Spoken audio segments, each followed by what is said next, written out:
기업된 새벽에 나오신 귀한 성도 여러분, 하나님의 그 신원증 여러분에게 함께 축복합니다. 날씨가 굉장히 덥습니다. 또 경기가 굉장히 안 좋다고 합니다. 그저께 그 3층에 에어컨 수리하시는 분 오셔서 말씀하시는데, 이렇게 날씨가 더우면 사실 일거리가 차고 넘쳐야 되는데 경기가 너무 안 좋아가지고 사람들이 찾질 않는다는 것입니다. 그 정도로 어렵다고 해요. 아무튼 그렇고, 또 지역에 20년, 30년 계속했던 식당들이 다 문을 닫고 굉장히 어렵습니다. 그러다 보니까 가게 문을 닫고 또 열기도 하고 여러 가지 하는데, 제가 왜 이런 말씀을 드리냐면, 리더로서 가정을 이끌어가야 되고, 또 교회에서 맡겨질 사명을 감당해야 되고, 또 사회에서 어떤 역할을 해야 되는데, 리더로서 어떤 역할을 해야 됩니다.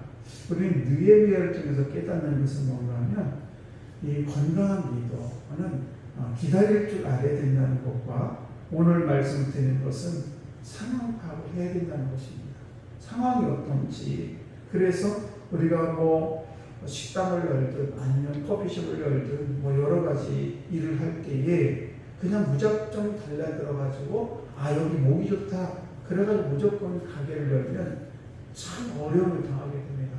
무슨 얘기냐면, 거기 인구는 몇 명 정도가 살고 거기에 거주하는 사람들의 연령대는 어떻고, 그분들의 삶의 수준은 어떻고, 그분들이 좋아하는 것은 어떤 것이고, 여러 가지 이런 것들을, 직업은 어떤 것이, 이런 것들을 잘 파악을 해서, 그래서 가게 문을 열든 커피숍을 열든 해야지, 수준에 맞지 않는, 마치 여기서 우리 안산에 있는 이 와동에서 저 강남에 있는 수준에 맞는 그런 가게를 열면 누가 그걸 사고 누가 와서 그걸 먹겠습니까? 아무튼 여러 가지가 있습니다. 아무튼 오늘 이 느헤미야를 들 깨닫는 것은 뭔가 하면, 느헤미야가 이제 예루살렘에 도착을 하게 됩니다. 3일 지난 후에 하나님 느헤미야에게 감동을 주시죠. 그리고는 할 수 있다는 용기와 자신감을 주셨습니다. 그래서 느헤미야는 두세 사람만 데리고 흑비에 이제 시차를 떠나게 됩니다.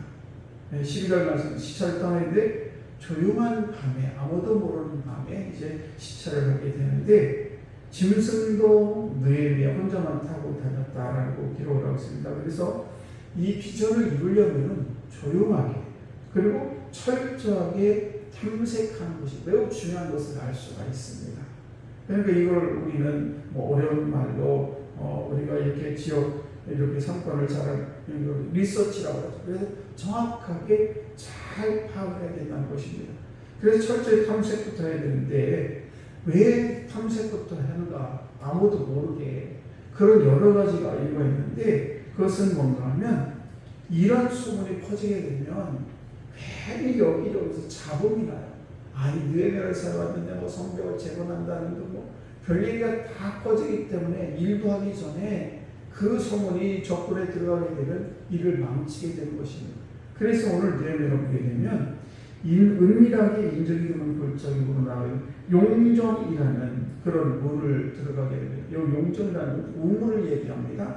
그리고 그 옆에 보면 분문이라는 문이 13절에 보게 되면, 용정으로 분문에 이르는 동안에 문이 이렇게, 여기 분문은 우리 화장실, 똥을 치우는 그런 문이에요. 그런데 그 용정이란 그 우물로부터 분문에 이르는 거리가 한 450m 정도가 된다고 합니다. 근데 거기까지 살펴보자 정말 이렇게 쭉 살펴봤더니 성문은, 성벽은 다 무너지고 성문은 다 불탔더라라고 기록을 하고 있습니다. 그리고 14절에 보게 되면 왕의 못이라는 것이 나오는데, 여기는 실로암 못을 얘기합니다. 그래서 실로암 못과 그 뒤에 생문에 자기가 단 짐승이 지나갈 수 없을 정도로 성벽이 다 무너졌더라. 그리고 온갖 쓰레기도 다 이렇게 덮여있더라는 것입니다.